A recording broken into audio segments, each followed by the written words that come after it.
You are in for a treat today, everyone. We have a few promises for you that we'd like to share to kick things off.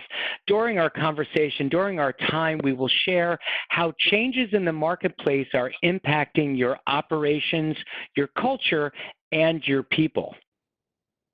We'll also be sharing a few examples of companies like yours that are in the process of rebooting their strategy and how they're bringing it to life and some of the core components that they're thinking about to do that the right way. And to help you take action in your own organizations, we're going to share some tips and insights on accelerating the speed of change for your organization. And to start, what I said is that I would share with you some of the things that we're hearing about the changes going on in the marketplace. And one of the big banners that we're seeing is that your 2020 strategy is anywhere from completely decimated to actually accelerated.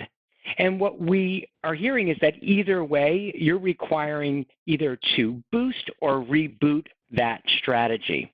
And so we asked you as a way, as part of your sign up and registration for today, what is the one word that describes the state of your 2020 strategy? And this is the word cloud that came back to us.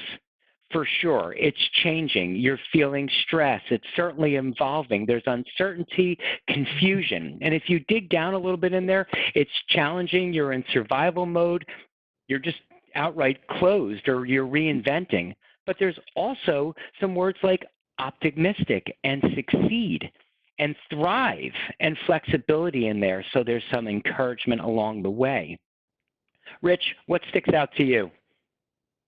Well, if I look, there's yuck on the right. So I think while having an element of yuck in this, almost no matter what part of the spectrum you're on, right? So I think I kind of noticed that a bit. And then to me, it's kind of all over the place with a bias towards kind of chaos and confusion and certainly a lot of change.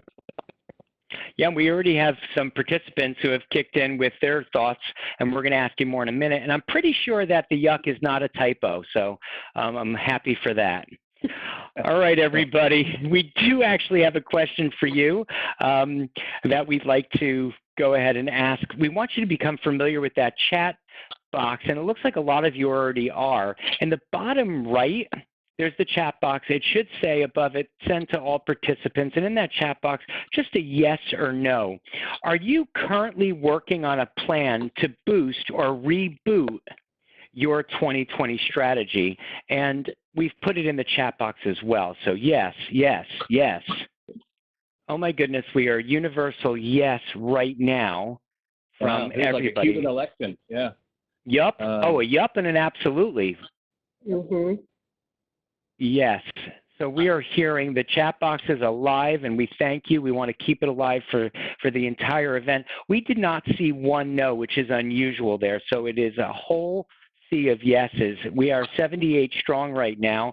Keep those responses coming. Thank you, Z. Yes, yes, yes, and more yes. Well, there are a few of you on here that may be saying, that's an interesting question, because when I answered the question, I thought about it a little differently. So the same question, we only asked this one. In a word, describe the state of your 2020 strategy. And for some of you, you answered it this way: with the state or even province that you live. So Arizona, New York, Michigan, Wisconsin, we are going to take the primary responsibility for the question. We will get clearer with you next time, but we wanted to make sure for those of you who answered this question by stating your actual state, we just wanted to make sure that your voice was heard. I'm thinking of 50-50 here, Gary. I think we'll take half the blame. I think half is on the participant. Because these 77 people are our guests, Rich, I just want to give them 55, 60% our responsibility. Fair enough. So, regardless, here's what we're hearing. There are industries that are clearly struggling.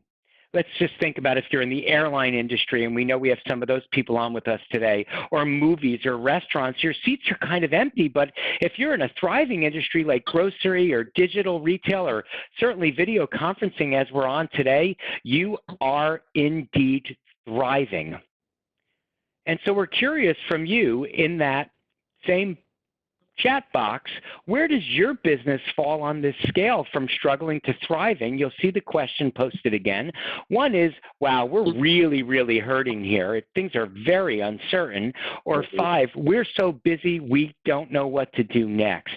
And it's all over, Bridget and Rich. We are 1s and 5s and 3s and 1s and 5s and 3s and 2s, 2.5, 4. There's not an easy theme, although we will calculate it later. And it depends on the part of the business. Says one person here, 1 in some and 5 in another. 5 in healthcare, we're so busy. It's all over the place. It's really all over the place, Gary. I mean, there's as many 4s and 5s as there are 1s and 2s and in between. So you can kind of tell it really falls across the whole spectrum, maybe leaning slightly lower in the later responses, but it's pretty interesting. Yeah, 1 for oil and gas, 5 for healthcare. The most interesting one that I don't think I even considered, Rich and Bridget, was 1 for some parts of our organization and 5 for others. And here's a comment here. Some parts of healthcare are slammed while other parts are shuttered. Yep, absolutely. We're also seeing here that people are seeing the opportunity but struggling to figure out the way to respond. So while we think maybe thriving might be on the horizon, we've still got to find our footing. For sure, and I think that's what must have drawn you to today's call. So let's see if we can unpack a little bit of that. What we're seeing is absolutely representative of what you just said.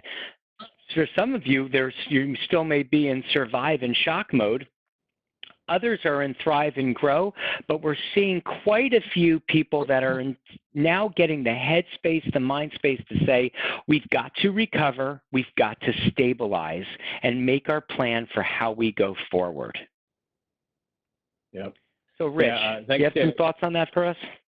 Yeah, I do. And I think what we want to share here a bit is, having talked to a lot of clients over the last few weeks, what are some concepts and principles that they keep in mind as they're sort of in the recover and stabilize phase, or the kind of the reboot? Where do we go from here, right?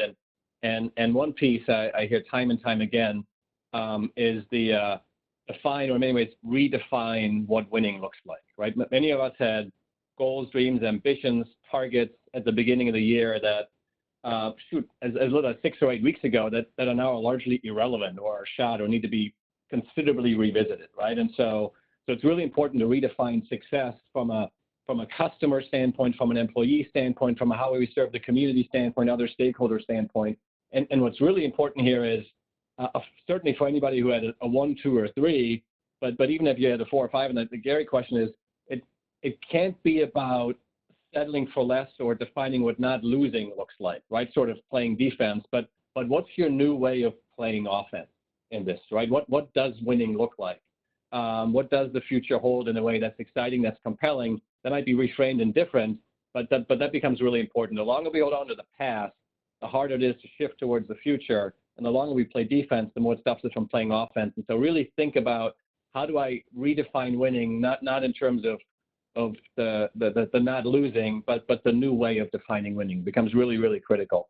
The second piece is how do you make sure you connect your people to the story in the right way? And the thing that we're seeing quite a bit is a lot of leaders, chances are that intellectually and emotionally, you're several weeks ahead of your organization, right? In terms of when this hit you, how you needed to process this, what meaning that it has. And so it's really critical as you think about the why and the what of this change and this story, but most importantly, the how, that you kind of meet them where they're at so that they understand their role, how they connect to it, the line of sight, how they can contribute, right? There's lots of thoughts and concerns that are running in people's heads, anywhere from what happens to my job, what happens to my position, to do we have a plan as an organization, but really be clear on how you connect your people to the story of where you're going next and meet them where they're at. And then the third piece is, how do you make sure you build your skills as you deliver? Because chances are your customers have different expectations. Your supply chain might be somewhat different. How you sell might be somewhat different. How your back office needs to operate might be somewhat different. So are you clear on the skills you have, the required skills that are now needed, and what's your plan as you think about that, right? It becomes really, really important and critical.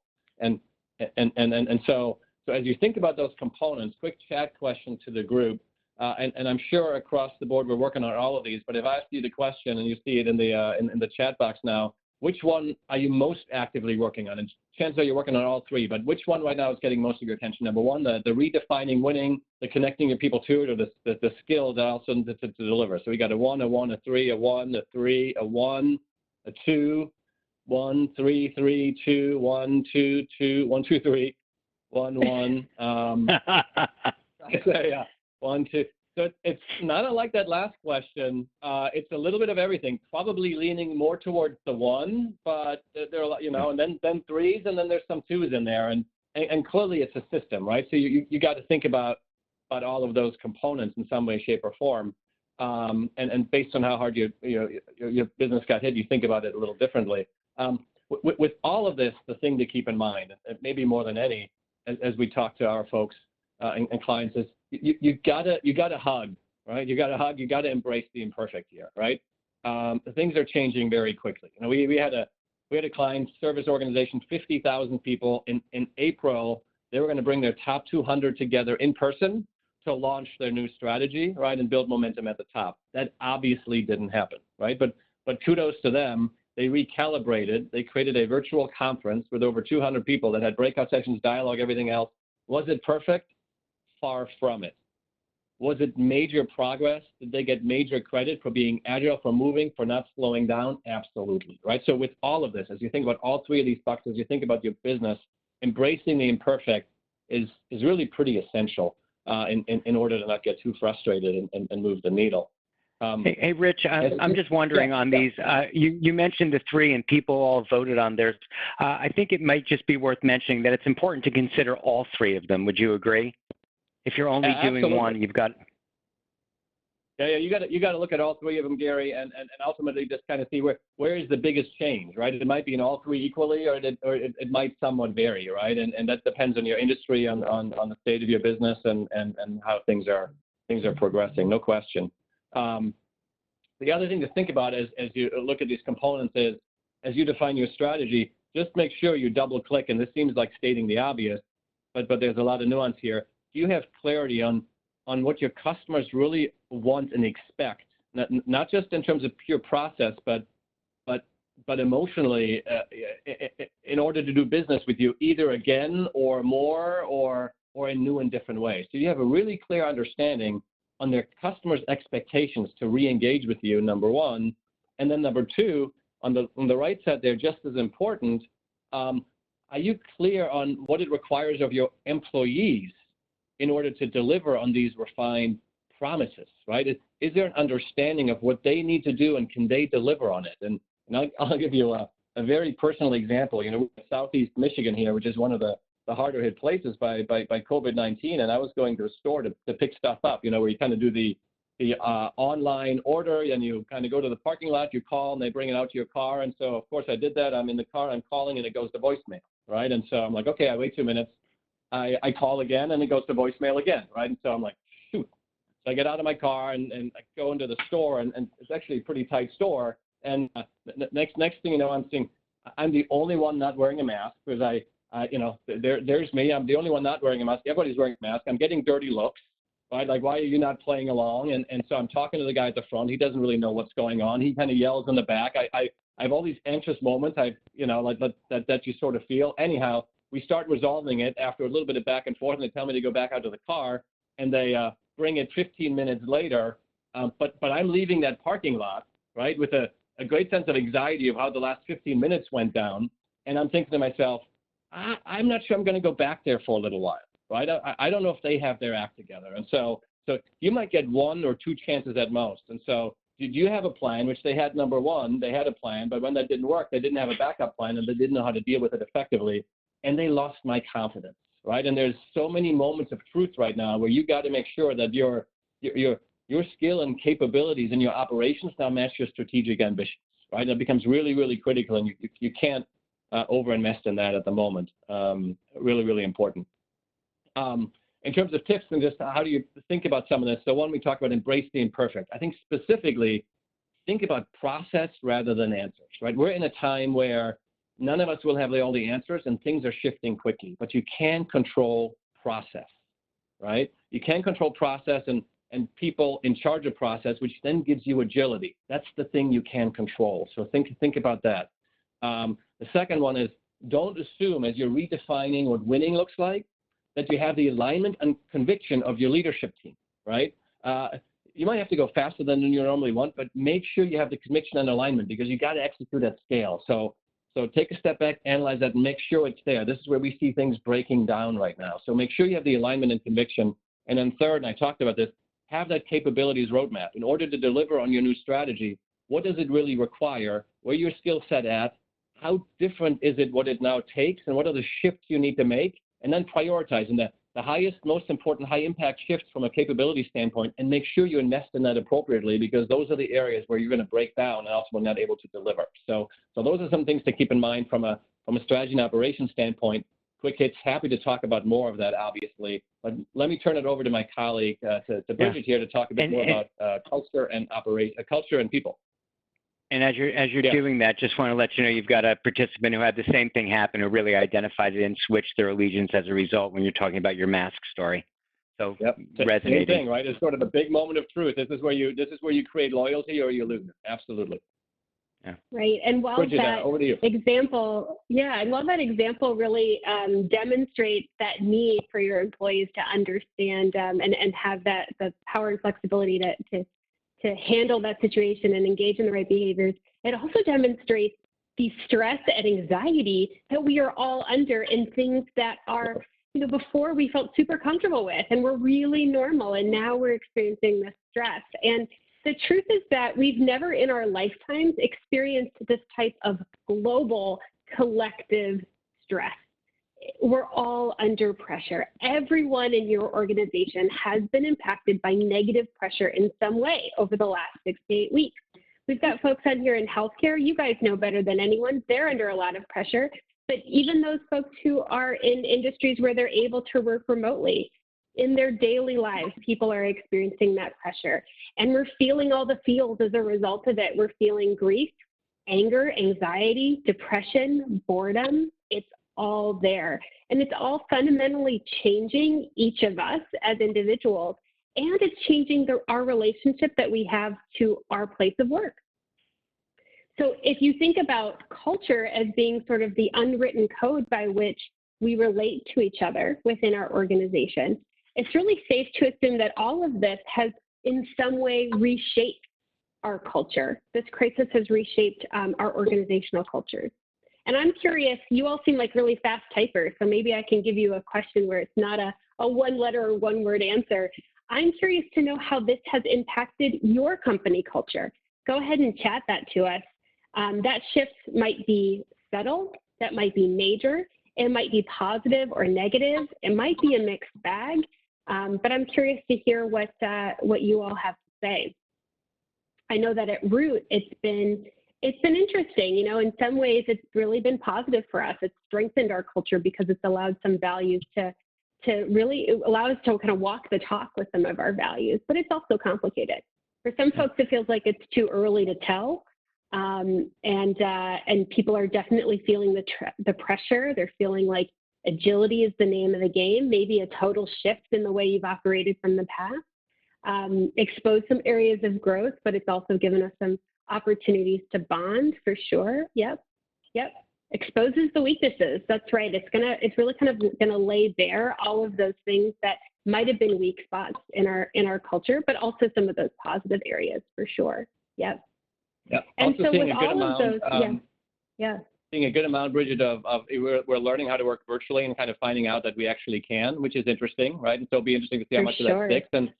And that was a good amount of it reminded us of the most positive aspects of our culture, right? A crisis can often do that. So it's now the opportunity is how do you not lose that energy, right? Especially as this thing grinds along and it's going to take some time to work through it. Yeah, all great comments. Sheena just put one in that really stands out to me. We're moving a lot faster on initiatives that we thought would take years. Isn't that amazing under this type of pressure, while it's stressful, that we can get superpowers at the same time? Yeah, it's been really interesting. Companies who didn't think of themselves as agile or innovative before kind of had to by just sheer force of the situation. And those are all just shifts in the way that we relate to each other in an organization and the assumptions we make. So while all of that kind of happened with the speed of a freight train, now is the time to actively shape culture and ensure we're building some resiliency into that culture, because we're going to ask even more changes of people as we go forward, as we need to ensure that behaviors support the strategies and the operational changes that we need to make. Yeah, that's a good thought here. Yeah, good stuff. Yeah. Thank you all for commenting on that. I want to give you a couple of tips and insights, things that I think will just kind of help you think about how do we engage people going forward? How do we think about our people and our culture? And the first is I want you to be thinking about 3 guiding principles for engaging your people in the go forward plan. And the first thing is humanity. This is a time in which we as leaders need to acknowledge and show compassion for the challenges that people have experienced. Like we said, this has taken a toll on all of us, and it will continue to take a toll. And so we really need to see the world through our people's eyes and approach things from a place where we are demonstrating a focus on their physical and psychological safety first. We need to ensure that we're building trust with our people every day, because if they don't trust you, you can't ask them to successfully change. Now, what we're seeing out in the market right now is some really exciting things where companies are really focused on this. So if you think about hospitality for a second, you've got these skeleton crews in hotels, and they're undergoing a lot, right? There is financial pressure on that hotel as their occupancy rates have dropped, but there's also worries about safety for themselves as they go into hotels every day and they have to commute to and from work, and the safety of their guests as well. They're really concerned about that. There's a lot of pressure there. And we have some clients in hospitality who are really just demonstrating every day how much they care about those individuals, and they are really super hyper-focused on ensuring that they're putting supportive measures in place to demonstrate that they care about physical and psychological safety. Now, the next piece I want to share with you is flexibility. So you have to be asking yourself, am I creating the space for unusual circumstances? Am I allowing people to help problem solve?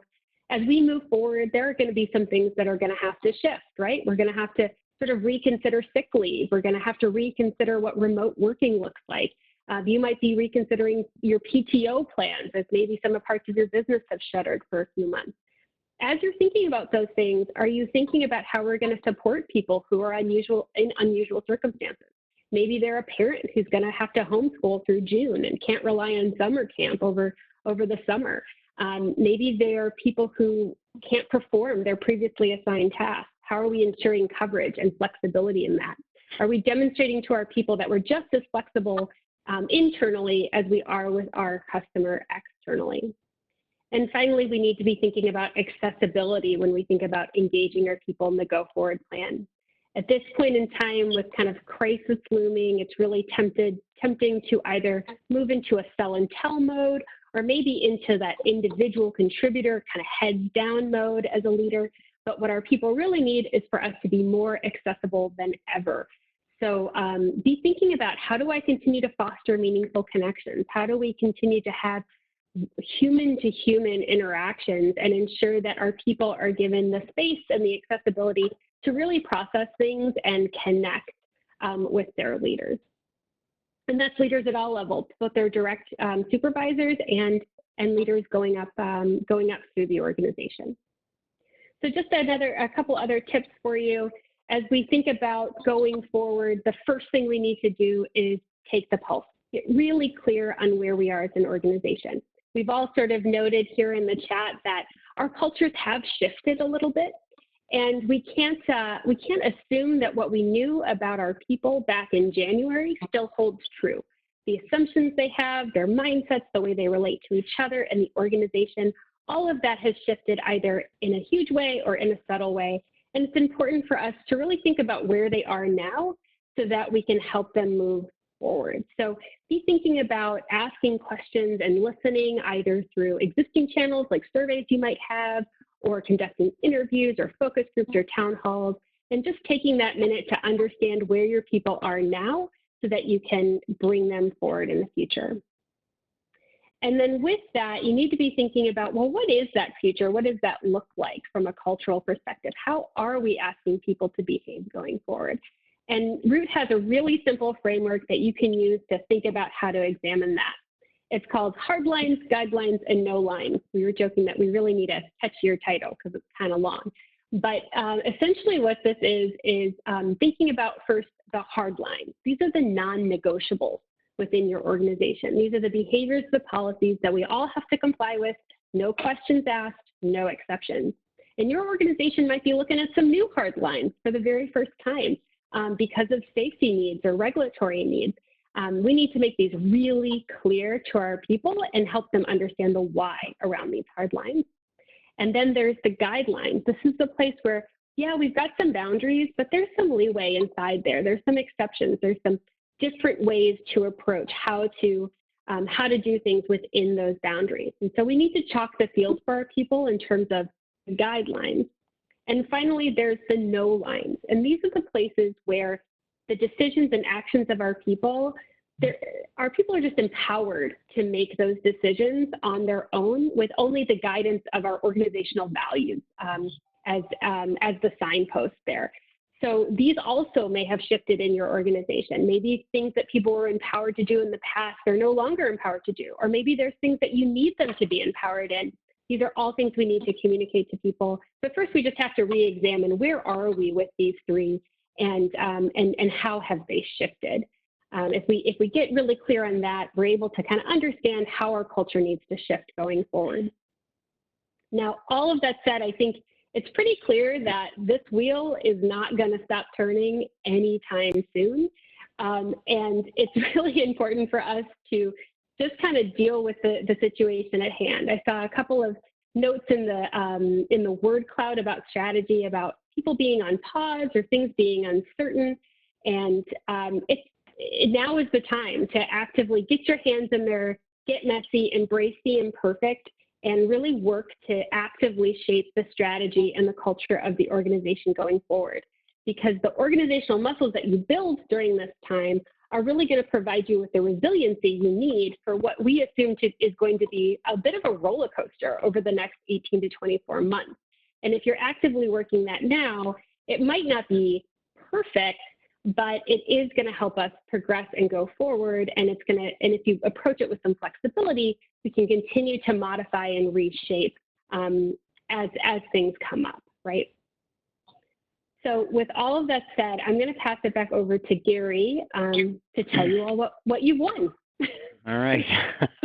So everybody, it is 2:30, and we invited you all to, and still invite you all to stay for Q&A. We have a half hour of content. And before we get to the Q&A, if you're leaving us now, just know that you will get tomorrow by email a recording that is exactly what you just heard, along with the slides connected or embedded in that. The tip sheets that Bridget and Rich reviewed with you, you will get separate tip sheets so you can download those, and we encourage you to share those tips with your coworkers and colleagues as well. And you'll also get a survey about today, just asking you about the relevance of the topic and questions like that. So anticipate those three things by email tomorrow. Now, Bridget, Rich, and I are happy to stay on with you for as long as you'd like and take questions and answers. And for those of you who'd rather talk in a more private setting, you have all of our contact information listed below, so you are welcome to reach out to one or all of us by email and or phone, and we'll be happy to take your questions one-on-one as well. But right now, let's go to the chat and see what questions those people who are able to stay with us have. So, Jay, hi Jay, do you have services that help connect people to the story? Rich, you want to take that one? Yeah, happy to. Yes, Jay, we can certainly help, and don't obviously know what your need is, and so some of them could be as basic as some tips and tricks on how to do that, all the way, we're in the business of doing this for Fortune 2000 companies, and the ability to engage 10, 20,000 people effectively in the story on a very, very quick time frame, using lots of creative, unique methods that connect with people, not just intellectually, but emotionally. So that is, in many ways, the business we're in. So, Jay, more than happy to have a conversation to see if we just give you some tips and tricks, or if there's even more we can do. So, yeah, thanks for asking that question. So, Jonathan, thanks for your kind comments. Jonathan says, always appreciate your trainings. I leave empowered and informed. Thank you for your consistency. Thank you for that comment.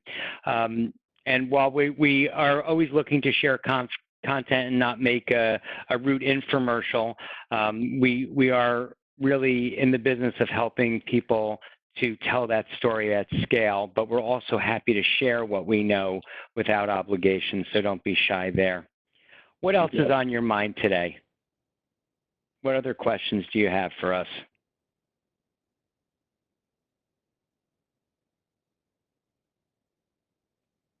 And maybe while people are thinking, Gary, you talk with a lot of clients too, as does Bridget and myself. What are the ways, to Jay's question, that you've seen clients share their stories in this time, right, where timing might be of the essence? Any sort of quick tips or thoughts or ideas top of mind that come to mind that would be interesting for people to think about? I think right now we're seeing a few things. What we're recognizing overall is that there is a need to make an emotional connection with your people now more than ever.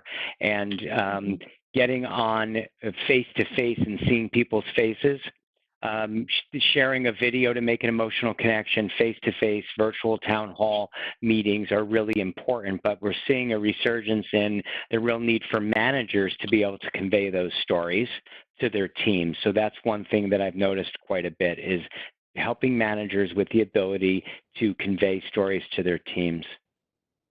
Yeah, and Gary, I think that's especially important right now as people are experiencing this crisis pretty unevenly, right? So if we think about people in the New York area, very different experience than maybe people in Wyoming. And so managers being able to really be empowered to understand what the organization is asking, but also just approach this from where their specific people are becomes really important. It does, because it's very inconsistent. Your manager in New Jersey is on overdrive, and your manager in Wyoming is business as usual. And those are just examples. So no hate mail if I'm not completely accurate about that for your business. There's a question. Real quick before we go to the question there is the other thing is speed and authenticity, right? And how do you do that really quickly? You guys have seen that even at Root. We have 170 employees, and I've been getting messages out, 2 or 3 minute videos. They're not perfect. I might even be wearing a hat and reflecting on something, but that line of communication, how do you keep that as quick, as informal, but feel like people are on their journey with you, becomes really, really critical, right? And it doesn't cost you a whole lot of money. It's just keep bringing everybody along. Yeah. And we have 2 consecutive questions, I think, that tie into that, Rich, and they tie into each other. Marlene is saying, any best practices you can share to start conversations of rebooting the strategy after COVID? And Larry asked, was interested in the comment about the order of the focus areas, those 3 that you mentioned, 1, 2, 3, Rich. And do we think that there's a specific sequence that would be preferred, like defining success first? Yeah, I mean, there's sort of the ideal, and then there is life, right, that you're sort of dealing with. And so I think to the degree that you can go left to right, meaning redefine what winning looks like, talk through the implications, engage your people in that story, and get the skills out there, and be clear on the roadmap of that, that is the ideal. Realizing that if you're in a B2C environment, you're dealing with the here and now before you have completely redefined your story. And so there's a bit of there's an ideal sequential, and then there's sort of a real-time roadmap where I think you have all 3 of these buckets up there. And essentially what you say is, okay, with all 3 of these, what are my most important priority items? Because you might have something on the skills and capability item that's a number 1 item there that can't wait until you've defined everything on what winning looks like on the strategy. Sure. So it should flow left to right, but you have to put them in parallel up on a board and then prioritize the buckets within. Well, and if I can just add to that before we get to this really compelling question for Bridget, if I can add to that, Rich, I think your comment around embrace the imperfect is in a classic sense. Sure, you'd love to do 1, 2, and 3 in that perfect order, and embracing the perfect today may just mean we have to start where we have the most critical issue. We may have to triage. They may just be out of order today. Yeah, no question. And I do know that. So Brian asked a question, and then somebody described who Brian is. So thank you. But Brian, when resetting the lines, it is conceivable that the lines would be redrawn again when we establish new norms. Bridget, do you want to take that? I got a couple of thoughts, but but I know you talked about that point. Yeah. Any thoughts you have to share there for Brian? Yeah, absolutely. The lines are always being redrawn, and more so now more so now than ever before.